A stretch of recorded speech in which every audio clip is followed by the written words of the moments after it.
వాట్సాప్లో ఒక latest icon వచ్చింది చూసారా? కాస్త రెయిన్బో కలర్స్తో చూడడానికి ఒక రింగ్లా కనిపించే ఈ ఐకాన్ ఏంటో తెలుసా? ఇది మెటా వాళ్ళ ఏఐ బటన్. వాట్సాప్లోకి ఆర్టిఫిషియల్ ఇంటెలిజెన్స్ వచ్చేసింది. ఇకపైన వాట్సాప్ మరింత పవర్ఫుల్గా మారిపోబోతోంది అంటున్నారు మెటా వాళ్ళు. మరి ఇక ఏఐ సాయంతో వాట్సాప్ ఇకపై మీరు ఏది అడిగినా చెబుతుందా? ఏ పనైనా చేసి పెడుతుందా? ఇంతకీ ఏంటి ఈ టూల్? దీంట్లో ప్లస్లేంటి, మైనస్లేంటి? సింపుల్గా తెలుసుకుందామా?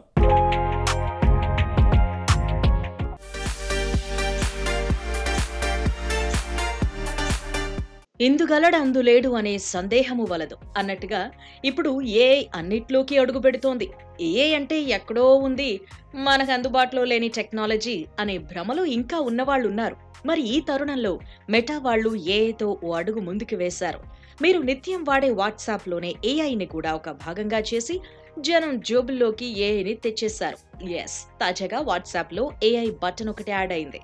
మెటా ఏఐ వాళ్ళ ఆర్టిఫిషియల్ ఇంటెలిజెన్స్ టూల్ అది. ఆస్క్ మెటా ఎనీథింగ్ అంటూ ఇప్పుడు వాళ్ళు ఏఐని ప్రమోట్ చేస్తున్నారు. ఇందుకే ఈ మెటా ఏఐ టూల్ ఏం చేస్తుంది? వాట్సాప్ లో అంతర్భాగంగా ఉన్న ఈ ఏఐ ఫీచర్ మనకెలా సాయపడగలుగుతుంది? సింపుల్ గా చెప్పాలి అంటే ఇది మన జేబులో ఉన్న ఒక అసిస్టెంట్ లాంటిది. దీన్ని మనం ఏదైనా అడగొచ్చు, ఏ ప్రశ్నలైనా వేయొచ్చు, కోరి సమాచారం తీసుకోవచ్చు. గతంలో ఎలాంటి సమాచారం కావాలన్నా సెర్చ్ ఇంజిన్ల మీద ఆధారపడేవాళ్లం. అయితే అక్కడ సెర్చ్ చేసిన విషయాల్లో నుంచి మనకి కావాల్సింది మనమే ఏరి తీసుకోవాల్సి వచ్చేది. కానీ ఏఐ వచ్చాక అలాంటి ఇబ్బంది లేకుండా పోయింది. అచ్చంగా మనకేం కావాలో కరెక్ట్ గా నేరుగా దాన్ని అడిగి తీసుకోగలిగే అవకాశం వచ్చింది. అదే ఈ ఏఐ టూల్ చేసే పని. సింపుల్ గా చెప్పాలంటే ఇది మన జేబులో ఉన్న స్నేహితుడిలా హెల్ప్ చేస్తుంది. ఆన్లైన్ లో ఒక వస్తువు కొనాలంటే వివరాలు చెప్పడిగితే చాలు, బెస్ట్ ప్రోడక్ట్స్ రికమెండ్ చేస్తుంది. అలాగే ప్రయాణాల గురించి, ఇతర రకాల ఇన్ఫర్మేషన్ గురించి, ఇలా ఏది అవసరమైతే ఆ సమాచారాన్ని వెంటనే అడిగి అక్కడికక్కడే తెలుసుకోవచ్చు. వాట్సాప్ అనేది కోట్ల మంది నిత్యం యూజ్ చేసే టూల్ కాబట్టి ఎవరైనా ఎంతో ఈజీగా ఏఐని యూజ్ చేయొచ్చు అన్నమాట. కేవలం సమాచారం తెలుసుకోవడానికి మాత్రమే కాదు, కొత్త స్కిల్స్ నేర్చుకోవడానికి కూడా వాట్సాప్ లోని ఏఐ ఫీచర్ ఉపయోగపడుతుంది. ట్రాన్స్లేషన్ కూడా ఈజీగా చేసేస్తుంది. మీ వాట్సాప్ చాట్లను వేర్వేరు భాషల్లో అనువదించడం ఇప్పుడు ఎంతో సులువైపోతుంది. మీ చాట్స్ లో సందర్భాన్ని అర్థం చేసుకుని దానికి తగినట్టు సమాధానాలు సూచించడం, అక్కడుండే ఇమేజెస్, వీడియోస్ లోని విషయాల్ని గుర్తించడం, ఇవన్నీ చేసి పెడుతుంది ఈ టూల్. అంతేకాదండోయ్, జనరేటర్ ఏఐ ద్వారా మనం ఇప్పుడు ఇమేజ్లను కూడా సృష్టించవచ్చు, చాట్స్ లో వాటిని వాడుకోవచ్చు. సరే, ఇంతకీ ఆర్టిఫిషియల్ ఇంటెలిజెన్స్ టూల్ తో మాట్లాడి పనులు చేయించుకోవటం అన్నది కొత్త విషయమా అంటే మరీ కొత్త విషయం ఏమీ కాదు. ఇప్పటికే చాట్ జీపీటీతో మాట్లాడి పనులు చేయించుకోవటం కొందరికి అలవాటు అయింది. మొబైల్ ద్వారానే ఏఐతో ఎన్నో పనులు జరిగిపోతున్నాయి. అయితే చాలా మంది కామన్ పీపుల్ ప్రత్యేకించి చాట్ జీపీటీని ఒక ప్రత్యేకమైన యాప్ గా ఇన్స్టాల్ చేసి వాడడం మీద ఇంట్రెస్ట్ చూపటం లేదు. అయితే వాట్సాప్ నిత్యం వాడకంలో ఉండే టూల్, అందరికీ అందుబాటులో ఉంది, అలవాటైంది. కాబట్టి ఇప్పుడు దీంట్లో ఏఐ సౌకర్యాన్ని జత చేయడం వల్ల ఇకపై చాలా మంది ఆర్టిఫిషియల్ ఇంటెలిజెన్స్ ఉపయోగించే అవకాశం ఏర్పడబోతోంది. ఇప్పటికే ఫేస్బుక్, ఇన్స్టాగ్రామ్ లాంటి చోట్ల ఏఐ వచ్చేసింది. అలాగే ఒక పక్క మ్యాక్ డివైజెస్ లోనూ, విండోస్ కంప్యూటర్లలో కూడా ఏఐ అన్నది ఒక అంతర్భాగంగా మారిపోబోతోంది. అందుకే ఏఐని ఒక మనిషి జేబులో టూల్ గా మార్చేందుకు కంపెనీలు ప్రయత్నిస్తున్నాయి. అయితే ఇప్పటికే రాబిట్ R1 లాంటి కొన్ని ఏఐ డివైజెస్ తయారై మార్కెట్లోకి వచ్చాయి. ఇవి పూర్తిగా ఆర్టిఫిషియల్ ఇంటెలిజెన్స్ తో పనిచేస్తూ మొబైల్ ఫోన్ కంటే పవర్ఫుల్ గా మనిషికి ఉపయోగపడతాయని అంచనా. కానీ ఇలా ప్రత్యేకమైన ఏఐ డివైజెస్ తో పని లేకుండా వాట్సాప్ లోనే ఏఐని జత చేయటం మంచిది కదా. అందువల్ల ఏఐ కోసం ప్రత్యేకమైన డివైస్ కొనక్కర్లేదు. మొబైల్లోనే ఏఐ ఉంటే, అందులోనూ నిత్యం వాడే యాప్ లో ఉంటే ఏఐ ఎక్కువ మందికి చేరువవుతుంది. ఇదే మెటా వాళ్ళ ఆలోచన. సరే, ఏఐ ఫీచర్ జత చేయటం బాగానే ఉంది, కానీ మరి ప్రైవసీ మాట ఏంటి? వాట్సాప్ లోని ఏఐ టూల్ తో మనం ఏది మాట్లాడినా, దాంతో మనం ఏం క్రియేట్ చేసినా అది భద్రంగా ఉంటుందా? మనకి ప్రైవసీ ఉంటుందా? ఇక్కడ ఒక ముఖ్యమైన విషయం తెలుసుకోవాలి. వాట్సాప్ మెసేజెస్ ఎంతో సెక్యూర్ అని అంటూ ఉంటారు, కానీ ఆ రెగ్యులర్ మెసేజెస్ లో ఉన్నంత ప్రైవసీ, సెక్యూరిటీ ఈ ఏఐ ఫీచర్ లో ఉండవు. ఇది నిజం. ఎందుకిలా? ఎందుకంటే ఏఐ పనితీరే అలాంటిది. ఆర్టిఫిషియల్ ఇంటెలిజెన్స్ అన్నది కేవలం సమాచారం ఇచ్చే టూల్ కాదు, అది విషయాల్ని నేర్చుకోగలుగుతుంది కూడా. మనం దాన్ని ఎంతగా వాడితే అదంత పవర్ఫుల్ గా తయారవుతుంది, తిరిగి మనకు అంతగా ఉపయోగపడుతుంది. మనం ఎలాంటి విషయాలు అడుగుతాం, మనకి జనరల్ గా ఎలాంటి సమాచారం కావాలి, ఈ వివరాలన్నీ దానికి ముందు తెలియాలి. అప్పుడే అది బాగా పనిచేస్తుంది. అంటే మనం ఏఐ ఫీచర్‌తో ఎక్కువ కాలం పాటు పని చేయాలి. అలా పని చేసే కొద్దీ అది పూర్తిగా మనకి కస్టమైజ్డ్‌గా మారిపోతుంది. అప్పుడు అచ్చంగా మనకెలా కావాలో అలాగే పని చేసి పెడుతుంది. ఇదెలాంటిదంటే ఇంట్లో కొత్తగా చేరిన పనివాడు క్రమంగా యజమాని అవసరాలు తెలుసుకుని కొంతకాలానికి కావలసినట్టు పనిచేస్తాడే అలాంటిదే. సో, పనివాడికి యజమాని గురించి నేర్చుకోవటానికి కొంత సమయం పట్టినట్టు ఏఐకి కూడా మన గురించి తెలుసుకుని మనకు కావలసిన రీతిలో హెల్ప్ చేయటానికి కొంత టైం పడుతుంది. మనం ఏఐని ఎలా ఉపయోగిస్తున్నది నేర్చుకోవాలి అంటే ఆ సమాచారాన్ని ఏఐ సర్వర్లు గుర్తించక తప్పదు. అంటే మనం ఏఐతో వాడే ప్రతి విషయము మెటా వాళ్ళు నోట్ చేస్తారు. కాబట్టి ఈ విషయంలో ప్రైవసీకి ఎక్కువ అవకాశం లేదు. ఈ విషయం అందరూ గుర్తించాలి. నిజానికి వాట్సాప్ విషయంలో మెటా వాళ్ళు ఎప్పుడూ ప్రైవసీ విషయాన్ని గొప్పగా చెబుతూ ఉంటారు. మేం ప్రైవసీకి చాలా ప్రాధాన్యం ఇస్తాం. టెలిగ్రామ్ లాంటి ఇతర మెసెంజర్స్ ప్రైవసీకి సరైన ప్రయారిటీ ఇవ్వడం లేదు. మేం మాత్రం మా ప్రతి మెసేజ్‌ని ఎండ్ టు ఎండ్ ఎన్క్రిప్షన్ చేసిస్తాం అంటూ గొప్పలు చెబుతారు. కానీ ఏఐ ఫీచర్ యాడ్ చేసిన తర్వాత మాత్రం మన ప్రైవసీకి భంగం కలిగినట్టే అన్న విషయం జనం తెలుసుకోవాలి.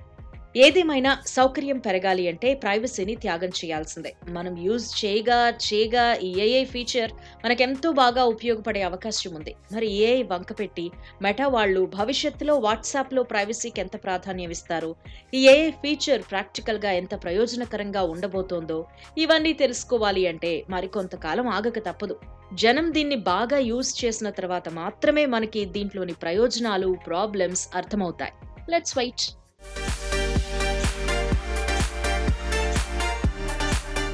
డివైస్ ఏదైనా ఆపరేటింగ్ సిస్టమ్ని అప్డేట్ చేసుకోవడం మాత్రం తప్పనిసరి. అయితే ఎక్కడో డేంజర్ ఉంది.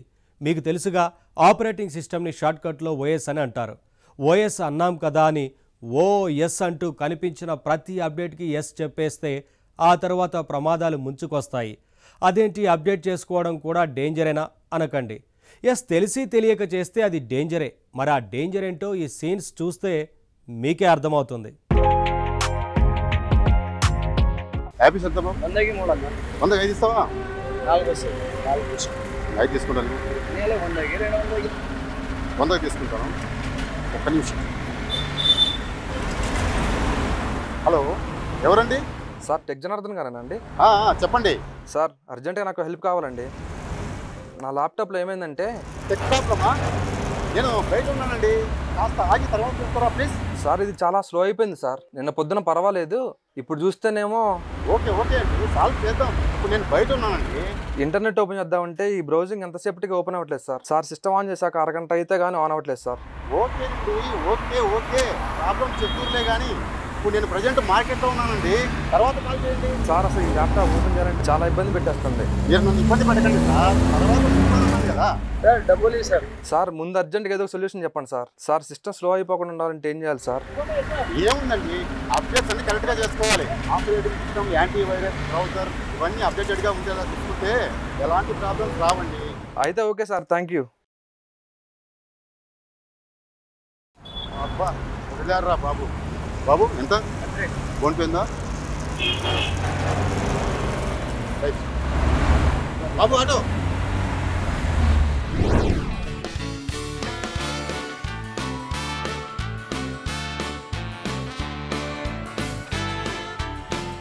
చూడండి సార్, పొద్దున స్లో అయిందని చెప్పాను కదా, ఇప్పుడు చూడండి ఇంకా పాడైపోయింది. అసలు అరగంటకు గానీ ఆన్ అవ్వట్లేదు.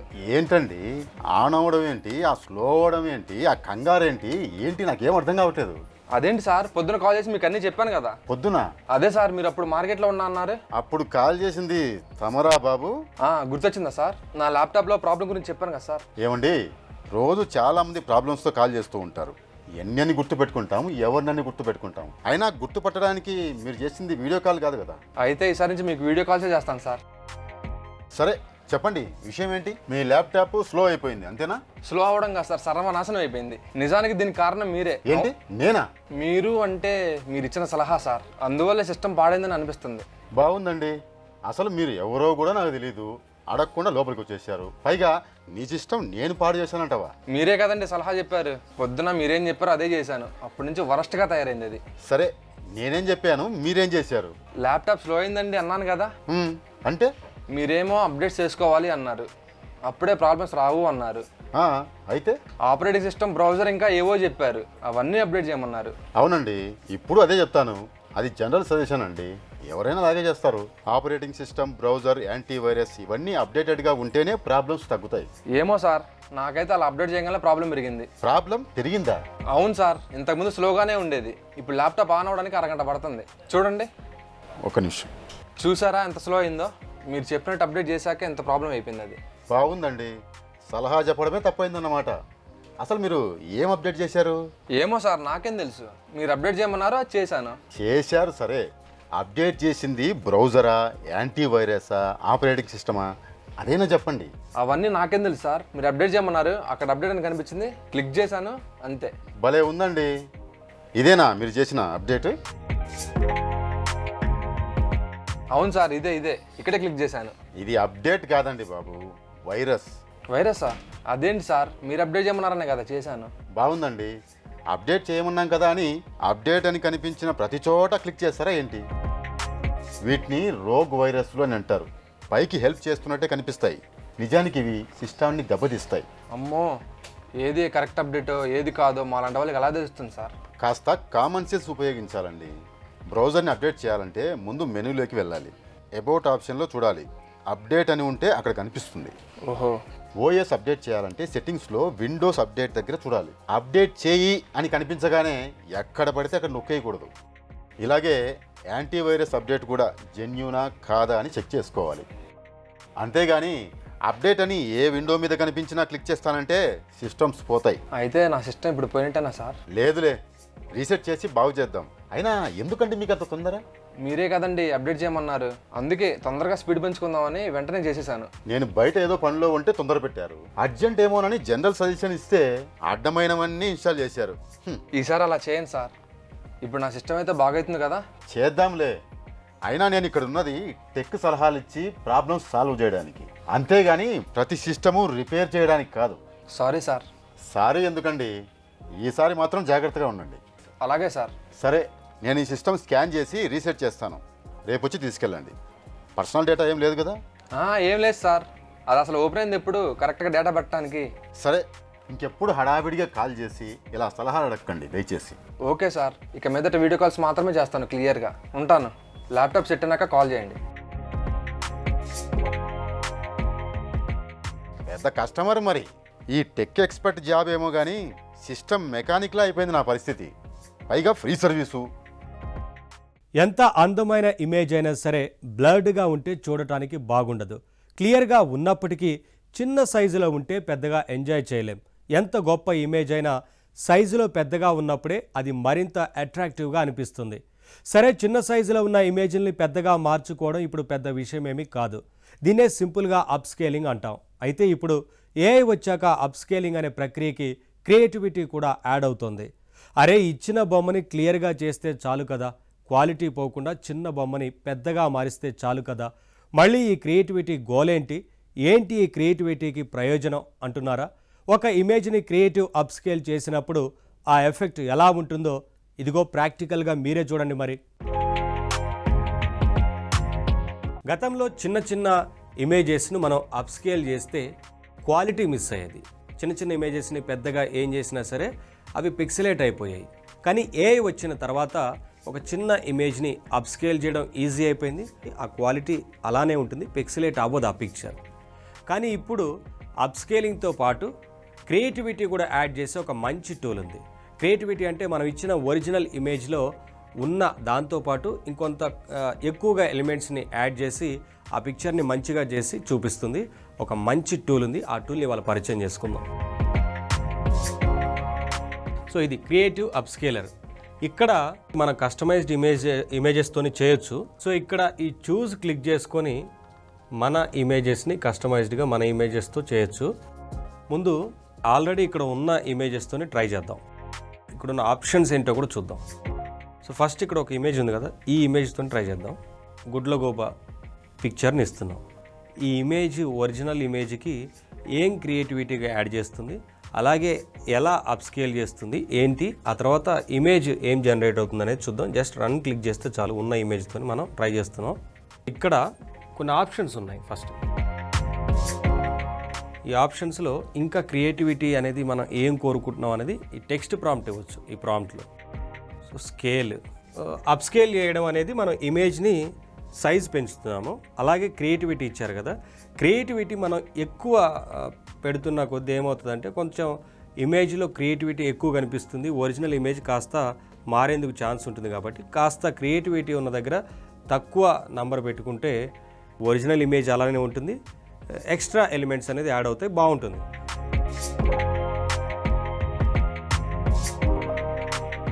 క్రియేటివిటీ దగ్గర మనం 0 పెట్టుకుంటే ఏం క్రియేటివిటీ ఉండదు, కానీ ఇమేజ్ అప్స్కేల్ అవుతుంది, క్వాలిటీ అలానే ఉండి అప్స్కేల్ అవుతుంది.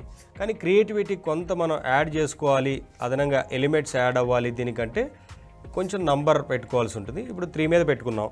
సో ఇప్పుడు క్రియేటివిటీ యాడ్ అవుతుంది, ఇమేజ్ అప్స్కేల్ అవుతుంది, క్వాలిటీ అలానే ఉంటుంది. సో డీటెయిలింగ్లో ఈ డీటెయిల్లో మనం ఇమేజ్లో ఉన్న చిన్న చిన్న పార్ట్స్ కూడా ఎంత క్లారిటీగా రావాలి అనేదానికి మనం ఇది యూజ్ చేస్తుంటాం. బాగా క్లారిటీ కావాలి అనుకుంటున్నాం కాబట్టి ఒక నంబర్ మనం పెట్టుకుందాం, ఇంకొక నంబర్తో కూడా ట్రై చేయొచ్చు, చూద్దాం తర్వాత. సో ఇక్కడ ఏది ఎలా వస్తుందో తెలియదు కాబట్టి డిఫాల్ట్గా ఉన్నదాన్ని మనం పెట్టుకొని ఆ నెంబర్తోనే చేద్దాం. రీసెట్కి వెళ్ళిపోదాం. సో ఇక్కడ ఇంకా చాలా ఆప్షన్స్ ఉన్నాయి, రకరకాల ఆప్షన్స్ ఉన్నాయి. మనకి ఏం కావాలి అనే దాన్ని మనం చూస్ చేసుకుంటూ వెళ్ళొచ్చు. అలాగే మోడల్ కూడా అడుగుతున్నారు కదా, మోడల్లో డిఫాల్ట్ యూజ్ చేద్దాం, ప్రాంప్ట్ అవసరం లేదు ప్రస్తుతానికి, నేనేం పెట్టట్లేదు. సో ఇప్పుడు రన్ క్లిక్ చేస్తే ఈ గుడ్లగూబ ఇమేజ్ మనం ఇచ్చిన ఇవన్నిటికి ఎలా క్రియేటివిటీతోనే వస్తుందో చూద్దాం. సో చూసారా, గుడ్లగూబ అంటే గుడ్లగూబ మనం ఇచ్చిన ఇమేజ్కి మనం ఒరిజినల్ ఇమేజ్ ఇది ఇచ్చాం కదా, సో దానికి కాస్త కొత్త ఎలిమెంట్స్ యాడ్ అవుతూ క్రియేటివిటీతోనే మనం చూడొచ్చు ఇమేజ్ ఎంత బాగుందనేది. అలాగే ఒరిజినల్ ఇమేజ్ ఎంత క్వాలిటీ ఉందో అదే క్వాలిటీతోనే అప్స్కేల్ అయింది. మనం ఇచ్చిన అప్స్కేల్ నంబర్ ఎంత ఉందో అంత రెట్టింపులో అది అప్స్కేల్ అవ్వడమే కాకుండా క్రియేటివిటీతోనే ఇమేజ్ కనిపిస్తుంది. చూడండి అసలు ఒరిజినల్ ఇమేజ్కి ఆ ఇమేజ్కి. సో నెక్స్ట్ ఇంకొక ఇమేజ్ ఉంది కదా, ఈ ఇమేజ్తో ట్రై చేద్దాం. నెక్స్ట్ నేనేం చేస్తానంటే అప్స్కేల్ చేయడం అనేది 3కి పెట్టుకుందాం. ఇప్పుడు ఈ ఇమేజ్ని నేను 3 రెట్లు పెద్ద చేద్దాం అనుకుంటున్నాను. సో క్రియేటివిటీ 3 పాయింట్స్లోనే పెడదాము. ఎక్కువ పెడుతున్న కొద్దీ కొంచెం ఇమేజ్ మారుతూ ఉంది, పాడే ఛాన్స్ ఉంది. కాబట్టి మనం ఉన్న ఇమేజ్కి కాస్త ఎలిమెంట్స్ యాడ్ చేసి క్రియేటివిటీ ఉండడం కోసం యూజ్ చేస్తున్నాం. సో డీటెయిల్ కూడా సేమ్, మరీ ఎక్కువ కాకుండా సేమ్. మనకేంటంటే మరీ ఎక్కువ నెంబర్ పెట్టినప్పుడు ఇంకాస్త చిన్న చిన్నవి కూడా లోపల నుంచి క్లారిటీ కోసం ట్రై చేస్తుంది. సేమ్ అన్నీ అలానే ఉంచి ఇప్పుడు మనం రన్ క్లిక్ చేద్దాం. ఇప్పుడు ఈ సెకండ్ మనం ఇచ్చిన ఇమేజ్లో కొంచెం క్వాలిటీ తక్కువ ఉంది, కానీ ఇప్పుడు అది చూడండి మరి ఒకసారి క్వాలిటీని హై క్వాలిటీలోకి తీసుకెళ్ళి ఆ ఒరిజినల్ ఇమేజ్ని అలానే ఉంచి హై క్వాలిటీ చేసి మళ్ళీ దాన్ని 3 టైమ్స్ అంత అప్స్కేల్ చేసిందనమాట. చూడొచ్చు ఒరిజినల్ ఇమేజ్కి దానికి ఎంత తేడా ఉందనేది అబ్జర్వ్ చేయొచ్చు. అలాగే ఈ ఇమేజ్లో కాస్త డీటెయిలింగ్ కూడా యాడ్ అయింది, అబ్జర్వ్ చేయొచ్చు. సో ఇప్పటివరకు మనం డిఫాల్ట్గా ఇచ్చిన ఈ 2 ఇమేజెస్ని ట్రై చేసాం కదా, ఇప్పుడు మన ఓన్ ఇమేజెస్తో ట్రై చేద్దాం, అది ఎలా ఉంటుందో చూద్దాం. చూస్ ఆప్షన్ని క్లిక్ చేసుకొని నేను ఆల్రెడీ కొన్ని ఇమేజెస్ పెట్టుకున్నా.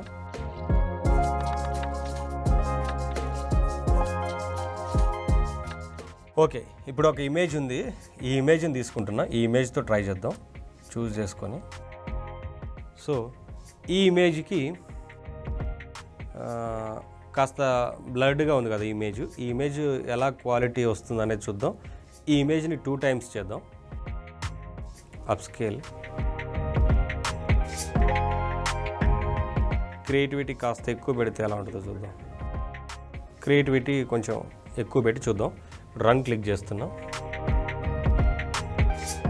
చూడండి ఆ ఇమేజ్ బ్లర్డ్గా ఉన్నప్పటికీ క్లారిటీగా క్వాలిటీతోని ఇమేజ్ ఎంత టైమ్స్ అయితే ఇచ్చామంటే 2 టైమ్స్ ఇచ్చాం మనం అప్స్కేల్ చేయమని. సో 2 టైమ్స్ అప్స్కేల్ అయిన తర్వాత ఆ ఇమేజ్ని మనం చూస్తున్నాం, కాస్త క్రియేటివిటీ కూడా యాడ్ అయింది. ఇక్కడ మనం ఇచ్చింది ఒక బ్లర్డ్ ఇమేజ్, ఆ ఇమేజ్ని మనం అప్స్కేల్ చేయమని ఇచ్చాం, క్రియేటివిటీ యాడ్ చేయమని కూడా ఇచ్చాం. అయితే కంప్లీట్గా అప్స్కేల్ చేస్తూనే మనం అప్స్కేల్ చేయమని ఇస్తే మొత్తంగా మనిషి ఆ ఇమేజ్నే మార్చేసింది. అంటే ఇక్కడ మనం ఏం చేయాలి, అప్స్కేల్ మాత్రమే పెట్టాలి ఆప్షన్, కానీ క్రియేటివిటీ 0 పెట్టుకోవడం బెస్ట్ ఈ ఇమేజ్కి. ఎందుకంటే ఎస్పెషల్లీ ఈ ఇమేజ్లో ఉన్న ఇమేజ్లో ఆ మనిషి బొమ్మ మొత్తం మారిపోయింది. అందుకని ఇక్కడ క్రియేటివిటీ తగ్గిస్తే అప్స్కేల్ చేసుకోవడానికి బాగుంటుంది. సో చూస్తున్నాం కదా, ఇప్పటివరకు మనం ఈ 3 ఇమేజెస్తోని ట్రై చేసాం కదా ఈ టూల్ని. ఇంకొన్ని ఇమేజెస్తోని ఎక్స్పెరిమెంట్ చేద్దాం, చూద్దాం ఎలా ఉంటుందో.